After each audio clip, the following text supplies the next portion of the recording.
Olá, aqui é o Tio do Papelão, trazendo mais um vídeo de contos de terror. Não esqueça de deixar o like e se inscrever no canal.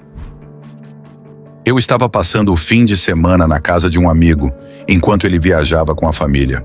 Ele tinha uma gata chamada Lili, que morria de medo de tempestades. E justamente naquele fim de semana, a previsão era de uma tempestade forte. A Lili era bem independente. Normalmente ficava sozinha em algum canto da casa. Na sexta-feira, um dia antes do meu amigo viajar, já dava para ouvir os trovões ao longe e o tempo foi fechando de vez no sábado. Apesar disso, a noite foi tranquila e a Lili também se comportou bem. Na manhã seguinte, eu estava relaxando no sofá com um livro. Sempre gostei daquela casa. Ela ficava numa área mais isolada, próxima a uma região de mata, o que trazia uma paz enorme. Era um lugar ótimo para descansar. Lá pelo meio do dia, o telefone fixo tocou. Coisa rara hoje em dia, então fui atender, achando que talvez fosse meu amigo querendo falar algo. Mas aparecia como número desconhecido. Resolvi não atender. Alguns minutos depois, o telefone tocou de novo, e novamente era o mesmo número estranho. Dessa vez, alguém deixou uma mensagem na secretária eletrônica. A voz era masculina, baixa, e ele disse apenas o nome do meu amigo, como se estivesse perguntando se ele estava ali. Depois disso, silêncio. E então ele desligou. Não sabia se era alguém da família ou um conhecido, mas achei curioso. Mandei uma mensagem para o meu amigo, avisando que tinham ligado para o telefone fixo e que achei estranho o número aparecer como desconhecido. Ele não respondeu. Devia estar ocupado. Nas 3 horas seguintes, mais 2 ligações vieram desse mesmo número, mas nenhuma deixou mensagem. Eu não me preocupei muito. Fiz alguma comida, fiquei de bobeira a tarde inteira e mais tarde, acho que eram umas 8 ou 9 da noite, subi para o quarto e comecei a ver um filme. Já estava no meio do filme quando me lembrei de verificar se a Lili tinha comida e água. Desci e estranhei ao vê-la parada bem em frente à porta de entrada, olhando fixamente pela fresta da porta, como se estivesse esperando que alguém entrasse. Chamei o nome dela. Ela olhou para mim por um instante, mas logo voltou a encarar a porta. Aquilo me deixou meio nervoso. Aproximei-me e olhei pelo olho mágico. O vidro da varanda estava todo embaçado por causa da chuva, então tudo estava meio borrado. Não consegui ver muita coisa, até que percebi algo se mover. Tinha alguém ou alguma coisa parada do outro lado da varanda. Fiquei paralisado, tentando entender se realmente havia uma pessoa lá fora, mas também não queria abrir a porta para confirmar. Esperei alguns minutos. Nada se mexia. Achei que talvez fosse só minha imaginação, um reflexo, algo assim. Afinal, se tivesse alguém mesmo ali, já teria batido na porta, não é?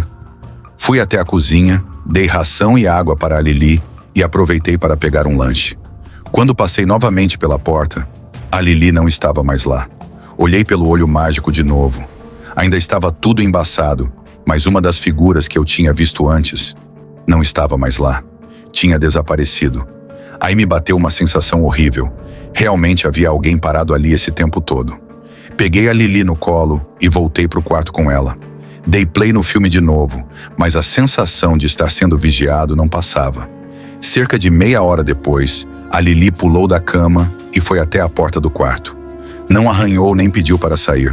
Apenas ficou parada encarando a fresta da porta, do mesmo jeito que tinha feito lá na porta da frente, como se tivesse alguém ali, do lado de fora. Meu coração disparou. Chamei o nome dela com a voz trêmula, mas ela não me deu atenção. Me levantei devagar e aproximei o ouvido da porta. Nada. Me agachei e olhei por baixo, entre a fresta e o chão. Quase perdi o fôlego. Tinha alguém parado do outro lado da porta, a poucos centímetros dos meus olhos. Na hora, olhei para a maçaneta. A porta não estava trancada. Girei a chave o mais rápido que pude e assim que a travei, ouvi passos apressados. A pessoa fugiu escada abaixo. Depois disso, silêncio. Liguei imediatamente para a polícia e depois para meu amigo. Quando os policiais chegaram, revistaram toda a casa. Não encontraram ninguém por perto. Depois de analisarem tudo, acreditaram que provavelmente se tratava de um perseguidor. Talvez o mesmo que estava ligando durante o dia. Eles tentaram rastrear o número das ligações, mas não conseguiram. O número era protegido, talvez até de um celular com chip descartável. Fiquei me sentindo mal pelo meu amigo. Seja quem for aquele homem, era ele o alvo, não eu. E até hoje não sei se foi coincidência essa pessoa aparecer justo quando ele estava viajando, ou se era isso mesmo que o perseguidor queria, encontrar a casa vazia. Já que ninguém atendeu o telefone o dia todo, ele talvez tenha acreditado que não havia ninguém ali. Quem sabe ele planejava esperar meu amigo voltar e atacá-lo de surpresa. Nunca descobrimos quem era a pessoa, nem o que ela realmente queria. No final de novembro do ano passado, eu tinha acabado de ser demitido por causa de cortes no orçamento da empresa. Felizmente, eu tinha uma reserva financeira que dava para cobrir minhas despesas enquanto buscava um novo emprego. Durante semanas fiquei preso em casa, navegando em listas de vagas no meu notebook. Depois das 2 primeiras semanas, comecei a ficar impaciente. Já tinha me candidatado a praticamente todas as vagas que me interessavam e não recebi uma única resposta. Então, resolvi procurar em sites diferentes dos que eu costumava usar. Em um deles, finalmente tive um pouco mais de sorte. Encontrei algumas vagas novas e, ainda naquele mesmo dia, recebi um e-mail de um recrutador chamado Marcos. Ele dizia que a agenda dele estava cheia, mas que queria muito fazer uma entrevista comigo ainda naquela noite, se fosse possível. Eu não estava exatamente preparado, nem confortável com essa urgência, mas não quis desperdiçar a oportunidade. Achei que aceitar o convite em cima da hora mostraria comprometimento. Era uma vaga comum de vendas, mas o salário valia a pena. Topei a entrevista e Marcos me enviou o endereço, pedindo para que eu estivesse lá às 19 horas. Me arrumei e saí de casa, chegando com 15 minutos de antecedência. Não tive tempo de pesquisar o local com antecedência, então fui meio às cegas. O endereço me levou até o estacionamento de um prédio pequeno, sem nenhuma placa ou indicação do que funcionava ali. Só havia um número na fachada. Presumi que fosse um escritório qualquer, afinal era uma vaga de vendas. Mas havia algo estranho. Todas as luzes do estacionamento estavam apagadas e o lugar estava completamente vazio.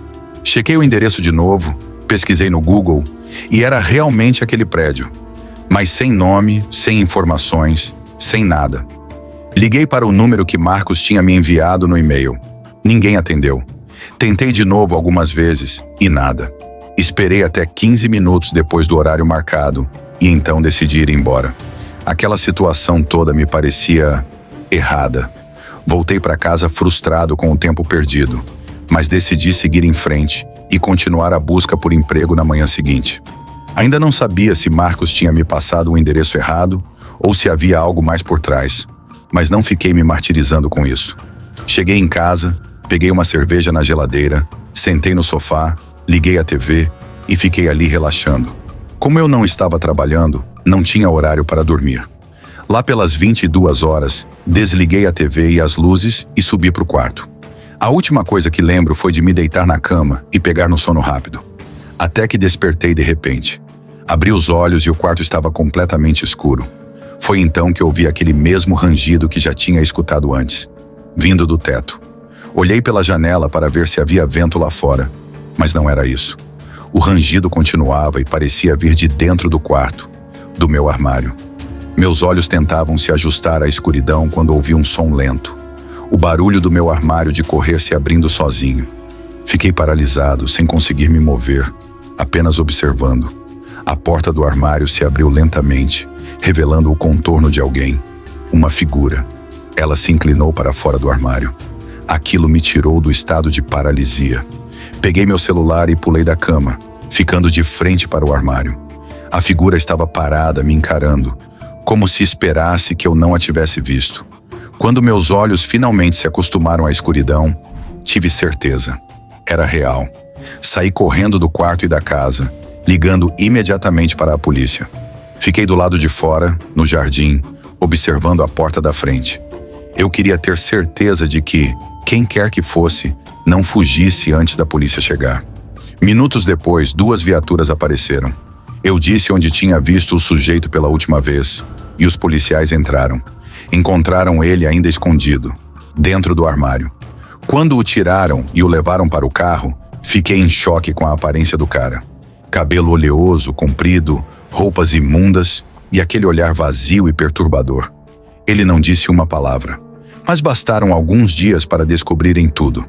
Aquele homem criava falsas ofertas de emprego em vários sites, centenas de anúncios. Ele tinha todas as informações do meu currículo, sabia onde eu morava e exatamente a hora que eu sairia de casa para a entrevista. Ou seja, ele entrou na minha casa enquanto eu estava fora. Passou a noite ali. Dormi com ele a poucos metros de mim.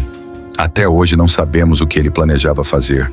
E sem que ele diga isso em voz alta, talvez nunca saberemos. Eu moro no interior da Bahia, em uma região rural bem isolada. É uma terra plana, seca e agrícola, que se estende por quilômetros em todas as direções. A única estrada asfaltada por aqui é uma rodovia estadual que passa a alguns quilômetros de casa. O resto é estrada de barro, com sorte, cascalho. A cidade mais próxima fica a cerca de 20 minutos de carro, e mesmo assim é pequena, quase uma vila. Tenho 44 anos e sou aposentado, então passo a maior parte dos meus dias em casa. Naquele dia, tudo estava tranquilo. Era mais uma tarde chuvosa, como vinha sendo a semana inteira. Lá pelas 13 horas, decidi sair um pouco para a varanda e fumar um cigarro, curtindo o barulho da chuva. Fiquei ali por quase uma hora, até que vi algo se movendo ao longe. Mesmo com a neblina, consegui ver alguém vindo pela estrada de terra que leva até minha casa. Era um terreno aberto, então dava para ver de longe. A pessoa estava numa moto de trilha, daquelas mais robustas, e vinha devagar, enfrentando a lama. Achei estranho. Quem andaria de moto naquele tempo? Presumi que fosse alguém que confundiu minha entrada com outro caminho. Só que o sujeito continuou vindo e veio direto até a frente da minha casa. Parou bem ali, perto da garagem, e ficou me olhando. Ele usava um capacete grande que cobria todo o rosto, então não dava para ver muito bem. Ficou ali, parado na calçada, encarando a casa, até me notar. Quando percebeu que eu o observava, virou a moto e foi embora, sem dizer nada.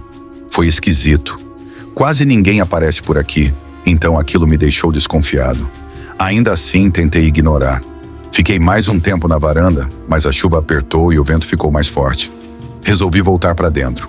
Tomei um café, liguei para o meu irmão e até tirei um cochilo depois. Mais tarde, por volta das 20 horas, a tempestade piorou.